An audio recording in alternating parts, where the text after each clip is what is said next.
김정은의 액션.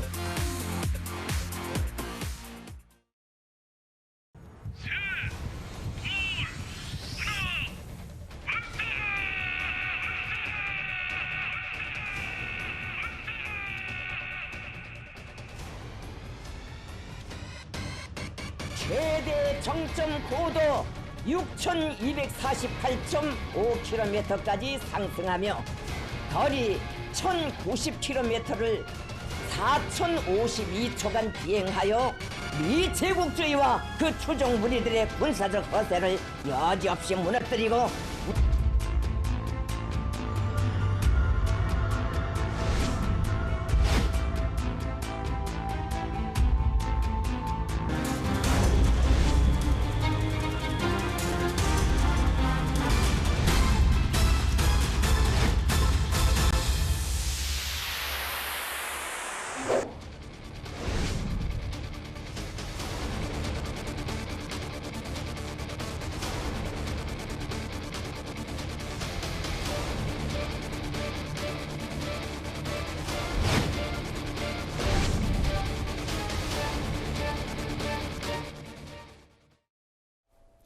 네, 북한의 괴물 ICBM 도발 소식 지금부터 하나씩 짚어보겠습니다. 스튜디오에 김열수 한국군사문제연구원 안보전략실장 나오셨습니다. 어서 오세요. 네, 안녕하세요. 네, 김 실장님, 조금 전에 북한 매체가 어제 공개한 영상 만나봤는데요. 김 위원장이 그제 신형 ICBM 화성 17형 시험 발사를 참관하는 모습이 담겼는데 김 위원장이 경납고에서 선글라스를 쓰고 등장하고 마치 영화의 한 장면처럼 연출을 했어요. 과거에 어떤 그 미사일 발사 이후에 북한이 보였던 영상하고는 사뭇 분위기가 다른데 저걸 어떻게 저희가 이해해야 할까요? 예, 과거에는 저런 일이 없었죠. 그런데 엊그제 이제 미사일 발사하고 나와서 그리고 지금 보여주는 그 영상을 보면 영상도 그렇고 배경음악도 그렇고 헐리우드 액션 영화 보는 것 같잖아요. 그러니까요. 그래서 이 심각한 시기에 제가 이런 말씀드려서 좀 죄송하긴 한데 어떤 사람은 탑건 보는 것 같다고 그러고 탑건이요? 네, 또 어떤 사람은 이렇게 얘기해요. 태양의 후예를 지금 보는 거 아니냐. 예. 그 태양의 후예 보면 거기 저기 주인공이 앞에 나오면서 뒤에 이제 이렇게 같이 쭉 나오는 게 나오잖아요. 예. 조금 이제 우스갯소리로 말씀을 드렸지만 지금 북한이 그 과거와는 전혀 다른 지금 방식으로 가고 있는데요. 옛날에는 열병식도 다 낮에 했잖아요. 그런데 그렇죠. 밤 12시에 이제 열병식 해서 그 극적 효과를 올리는 거거든요. 예. 지금 보여주는 저 장면도 김정은의 극적 이미지를 높여주는데 효과가 있지 않느냐. 그래서 선전전, 그러니까 북한 주민들에 대한 어떤 선전을 하는데 도움을 주고 그리고 김정은의 그 우상화에 기여한다는 판단하에 아마 저렇게 화면을 좀 편집하지 않았는가 이런 생각을 합니다. 그런데 지금 저희가 반응도 봤지만 저희 국내뿐이 아니라 외국에서도 무슨 코미디 영화냐 아니면 무슨 마블 영화를 흉내낸 거 아니냐 뭐 이런 반응이 나오니까 오히려 외국에서는 그런 효과가 없을 텐데 오히려 그럼 저게 내부용 영상이라고 봐야 되는 건가요? 그러니까 지금 저 영상을 내보낸 것 자체를 보고 어느 누가 대한민국 사람들뿐만 아니라 전 세계 사람들이 세상에 저렇게 전 세계의 평화와 안전을 위협하는 저런 괴물 같은 미사일을 쏘면서 저렇게 헐리우드 영화같이 저렇게 편집을 해서 내보내느냐. 예. 저게 그러니까 그 자체가 코미디라고 생각하는 거죠. 그러니까 저 자체를 본다면 대외용이라기보다는 대내용인 그런 가능성이 훨씬 더 높죠. 네, 대내용 선전을 위해서 저렇게까지 준비를 한 걸로 그렇게 보시는군요. 북한이 그제 쏘아 올린 화성 17형, 지난 2017년 발사한 화성 15형에 비해 크기가 커지고 비행 고도와 사거리, 비행 시간 모두 진화했습니다. 그래서 괴물 ICBM이라고도 불리는데요. 화면 보면서 하나씩 살펴보겠습니다. 네, 지금 보시는 것처럼 화성 15형은 최대 고도 4,500km, 비행거리는 960km입니다. 이에 비해 화성 17형은요, 최대 고도 6,200km고요, 비행거리는 1,080km에 달합니다.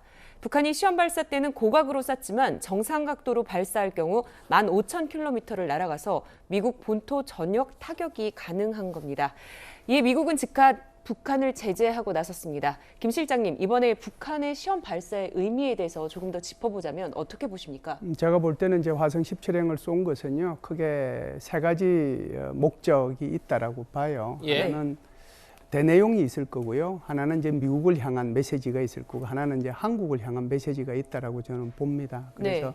대내용 차원에서 보면 4월 15일이 자기 할아버지 생일 110주년 되는 날이거든요. 그렇기 때문에 이제 축포의 성격이 필요했기 때문에 그런 차원에서 화성 17형을 쏘지 않았는가 보고요. 예. 두 번째는 이제 미국에 대한 메시지라고 볼 수 있는데, 지금 이제 미국은 온통 전 세계가 다 그렇습니다만은 북한보다는 우크라이나에 지금 전 신경이 집중돼 있는 상황이잖아요. 예. 그래서 그 신경을 이제 북한으로 좀 돌릴 그 필요성, 그것을 이제 김정은 스스로가 느꼈을 거고요. 그거보다는 더 중요한 것은 만일에 이제 미국하고의 어떤 협상 과정에 들어가게 되면, 지금 북한은 화성 17행까지 시험 발사에 성공한 거잖아요. 예. 굉장히 주도권을 쥐고 훨씬 더 높은 몸값을 가지고 협상에 임하겠다는 그런 생각을 가지고 있기 때문에 그런 이제 대미 메시지의 의미가 있고요. 네. 세 번째, 한국에 대해서는 지금은 이제 새로운 대통령, 새 정부가 곧 있으면 들어서지 않습니까? 예. 그 전에도 그랬습니다. 그 전에 우리 그 문재인 정부가 들어섰을 때도 5월 10일 날 들어섰을 때 5월 14일 날 화성 12형 발사했거든요. 뭐 이명박 정부, 박근혜 정부 그 전에도 이 소위 말하는 한국의 대통령 교체기 앞뒤로 해가지고 계속 북한이 이런 도발을 해왔는데, 그 이유는 새 정부에 대한 어떤 주도권을 가지고 남북 관계를 끌어나가겠다는 그런 생각이거든요. 이번에 화성 17형을 쏜 것도 이 앞으로 들어서게 될 윤석열 정부에 대한 주도권을 쥐겠다는 그런 의미가 있다고 봐야 되겠죠. 네. 네. 방금 말씀하신 것처럼 대내용 결집, 그리고 대미 협상용 몸값 높이기, 그리고 새로운 정부를 향해서 주도권을 쥐겠다, 이런 의도를 이제 풀이해 주셨는데, 이 북한의 괴물 ICBM 발사로 한국과 미국이 설정한 레드라인을 북한이 넘어섰다, 이런 전망이 지배적입니다. 북한의 행보에 우리 군은 F-35A 스텔스 전투기를 한꺼번에 활주로에 도열하는 이른바 엘리펀트 워크, 일명 코끼리 걸음 훈련을 진행했습니다. 영상으로 만나보시죠.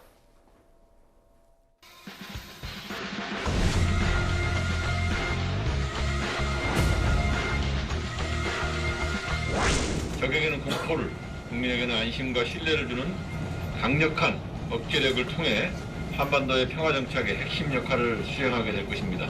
4시 35분부 가디언 알파 출격!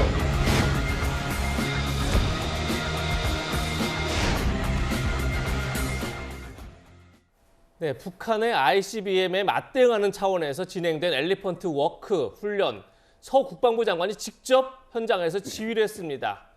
김 실장님, 문재인 정부 들어 이 훈련이 처음이라는데 이 훈련의 의미는 어떻게 봐야 되는 건가요? 예, 그냥 단도직입적으로 말씀을 드리면 억지력을 발휘한 그런 차원의 훈련이라고 대북 볼 수 억제력을 있습니다. 과시하는 차원이었다. 예, 그래서 우리나라 이제 전투기가 여러 종류의 전투기가 있는데요. 예. 그러니까 뭐 F-15가 이제 저쪽 대구 쪽에 있는 거고요. 그다음에 지금 F-35 같은 경우는 우리 충청권에 있는 비행장이 있는 거거든요. 네. 정확한 이제 비행장 명칭은 제가 말씀을 드릴 수가 없고요. 예. 그래서 거기에 이제 F-35라고 하는 것은 이게 스텔스기거든요. 스텔스기라고 하는 것은 적의 전자파에 안 잡힌단 말이죠. 예. 그렇기 때문에 아주 작은 물체로만 나타나기 때문에 이것이 비행기인지 아닌지 전투기인지 아닌지 모르게 나타나는 것이, 그게 바로 스텔스 기능을 갖춘 전투기인데요.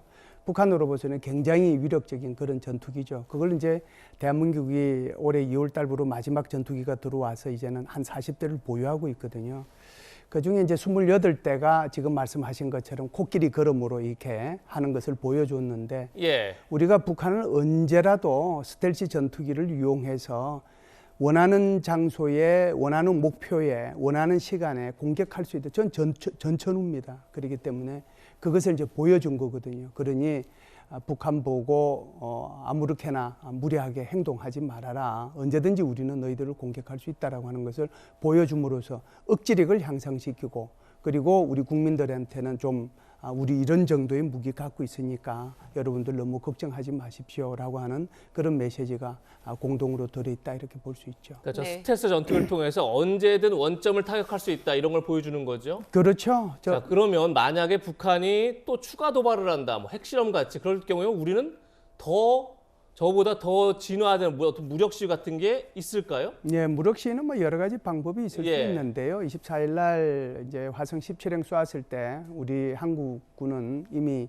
지대지 미사일, 공대지 미사일, 함대지 미사일, 에이테킴스 이렇게 해서 동해상에서 5발을 쏘았거든요. 육해공에서 다 미사일 쏜 거죠. 그렇죠. 그래서 이제 우리가 지대지 미사일은 해무2라고 얘기하는 거고요. 공대지 공중에서 이제 전투기에서 이렇게 쏘는 거죠. 그거는 이제 우리가 제이뎀이라고 그래요. 합동 직격탄이라고 이제 예. 하는 거고.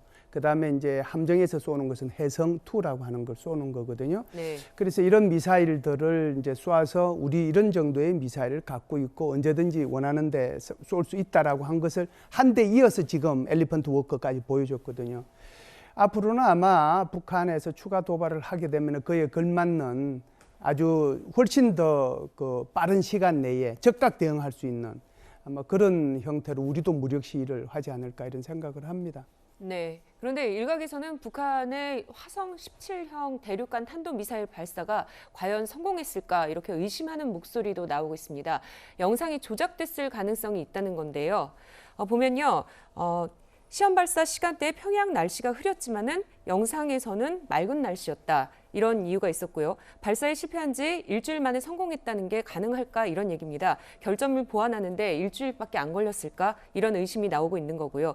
그래서 화성 15형의 탄두 중량을 줄여서 실험했을 가능성과 또 그런 가능성이 나오고 있는데요. 하지만 여기에 반대되는 의견도 있습니다. 김정은 참관 1호 행사 조작의 가능성이 낮다는 겁니다.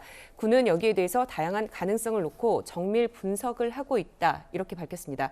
김 실장님, 지금 이런 의심처럼 시험 발사 영상이 조작됐다. 이런 가능성도 있을까요? 네, 군에서 정밀 분석하고 있는데 제가 뭐라고 말씀드리기는 네. 곤란한데요. 제가 볼 때는 화성 17형에 무게 중심을 두는 것은 저 개인적으로는 맞다라고 생각을 합니다. 네. 여러 가지 이유가 있을 수 있는데요. 첫 번째는 예를 들어서 이제 영상은 조작했을 수 저는 있다라고 봐요. 그것이 그럼에도 불구하고 화성 17형일 가능성이 있다는 거죠. 왜 그러냐면 17일 날, 그러니까 24일 말고 일주일 전이죠. 17일 날 북한이 ICBM 쏘았는데 20km 정도 올라가가지고 이게 폭발했잖아요. 그렇죠. 실패한 거잖아요. 그때는 날씨가 좋았단 말이죠. 그거 미리 찍어 놓으실 수 있어요. 그 부분만 보여주면 되니까 북한으로 봐서는. 처음에 발사하는 장면만. 그렇죠. 발사 장면만. 그러니까 예. 그건 아무런 의미가 없다라고 하는 거죠. 제가 볼 때는. 예. 두 번째는 지금 여기 여러 일주일 만에 그러니까 예. 실패하고 나서 일주일 만에 다시 쏠 수 있느냐 이걸 네, 이제 맞습니다. 질문하셨는데 우리가 2017년도 상황을 보면요 이게 예. 금방 이해가 돼요. 왜 그러냐면 2017년도에 문재인 정부 들어서자마자 5월 14일 날 북한은 정말 중거리 미사일 소위 말하는 그 화성 12형을 5월 14일 쏘았고요. 네. 8월 29일 날 쏘았고요. 9월 15일 날 쏘았거든요. 이게 가능한 것 같이 보여요.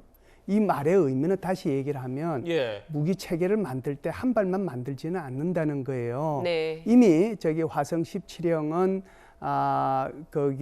화성 17형은 이미 북한이 열병식을 할 때 보여줬잖아요. 괴물 같은 무기 체계라고 보여줬는데 그때 보여주고 나서 이미 시간이 흘렀는데 화성 17형 쏘아가지고 실패했으면 옆에 또 있을 거라고요. 그거 갖다가 저는 다시 쐈다라고 생각하기 때문에 이거 뭐 조작됐을 가능성보다는 오히려 화성 17형의 무게 중심을 두고 우리가 준비하는 것이 맞다. 물론 네.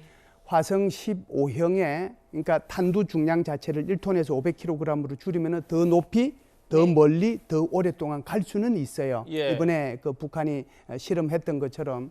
그렇지만 제가 볼 때는 오히려 성능은 더 좋아지고 향상되었기 때문에 화성 15형을 다시 쏠 이유는 없지 않겠습니까? 상식적으로. 그러면은 공개한 화성 17형을 이번에는 고각으로 쏘고 다음에는 이것을 정각으로 쏠 가능성도 있다. 이렇게 보는 것이 뭐 현명하다고 보고 그런 과정 속에서 우리가 대비 태세를 갖춰야 되겠지요. 네. 네. 그러니까 여러 대를 준비해 놓고 계속해서 시험 발사를 하고 있다. 이렇게 네, 보는 제가 겁니까? 볼 때는 뭐 그렇다라고 봅니다. 네. 화성 12형의 경우를 보면 네. 화성 17형도 적어도 2발 이상은 미리 생산해 놓고 한 발이 실패를 하니까 바로 실패 원인만 금방 수정해 가지고 다시 쏘았다 이렇게 볼 수가 있겠죠. 네. 네. 북한의 이번 ICBM 발사로 문재인 정부가 집권 내내 추진해온 한반도 평화 프로세스가 사실상 파산 선고를 받은 거 아니냐 이런 이야기가 나오고 있습니다. 이제 한반도 안보의 키는 윤석열 당선인이 쥐게 됐는데요. 윤 당선인과 김정은 위원장 행보를 저희가 비교해 봤습니다. 김정은 위원장 어제 이렇게 얘기했습니다. 미 제국주의와의 장기적 대결 철저히 준비해야 한다. 그러면서 시험 발사 현장을 참관했고 친필 명령서를 공개하기도 했습니다. 반면에 윤석열 당선인 도발로 얻을 수 있는 것은 아무것도 없다 이런 메시지를 냈죠. 그러면서 인수위원들과 상황을 점검한 가운데 어제 시진핑 중국 국가주석과 통화를 하기도 했습니다. 자, 앞으로 김정은 위원장 추가로 핵 실험을 할 수 있고 또 미사일 조금 전에 김 실장님 말씀하신 것처럼 이번에는 정상적인 고도로 또 미사일을 발사할 수도 있는 거 아니냐 이런 얘기가 나오고 있는데 자, 윤석열 당선인 방금 얘기한 것처럼 도발의 보상은 없다 이렇게 밝히고 있지만 그렇다고 마냥 강대강으로만 또 갈 수도 없을 테고 굉장히 고민이 많을 것 같아요. 어떻게 해야 한다고 보십니까? 제가 볼 때는 이제 그 큰 흐름을 보면 우리나라 정부가 보수 정부에서 진보 정부로, 진보 정부에서 다시 보수 정부로 이렇게 오가며 다른 선진국들처럼 이렇게 정권 교체들이 이루어지고 있지 않습니까? 가장 큰 차이점 중에 하나가 대북 정책이라고 봐요. 예. 그래서 보수 정부의 대북 정책은 굳이 말을 한다면 원칙 있는 대북 정책이고요. 그 다음에 진보 정부의 대북 정책은 평화 번영 정책 또는 햇볕 정책 뭐 이렇게 이제 아마 표현을 하면 예. 금방 아마 우리 그 시청자분들께서도 이해하실 텐데 제가 볼 때는 윤석열 정부도 원칙 있는 대북 정책을 해 나가지 않겠는가 이런 생각을 합니다. 그러면은 원칙 있는 대북 정책이 뭐냐? 그게 이제 초점이 비핵화해야 된다라고 하는 거고요. 도발해서는 안 된다. 그것이 전제 조건 하에 남북 간의 관계를 개선하고 남북 협력을 만들어 나가면서 평화와 번영을 이루자 이런 생각이거든요. 예. 그런 차원에서 보면 과거 정부하고는 다르게 좀 나가지 않겠는가 이런 생각을 합니다. 네. 두 가지 차원이 있는데요. 하나는 외교적으로 어떻게 할 거냐 하는 거고 하나는 군사적으로 어떻게 할 거냐 하는 겁니다. 그 외교적으로는 뭐 어제 시진핑 주석하고도 전화를 통했지만 미국, 일본, 뭐 중국 이 정상들하고도 계속적으로 협력을 해 나가야 되겠죠. 그리고 이제 군사적으로는 북한의 이런 도발에 대해서 우리 억지력을 더 가질 수 있도록 방안들을 아마 강구해 나가야 될 겁니다. 네. 네. 북한이 7차 핵실험도 준비하고 있다 이런 전망까지 나오고 있는 상황에서 윤석열 정부가 어떻게 대응할지 지켜보도록 하겠습니다. 김열수 실장과는 여기서 인사 나누겠습니다. 감사합니다.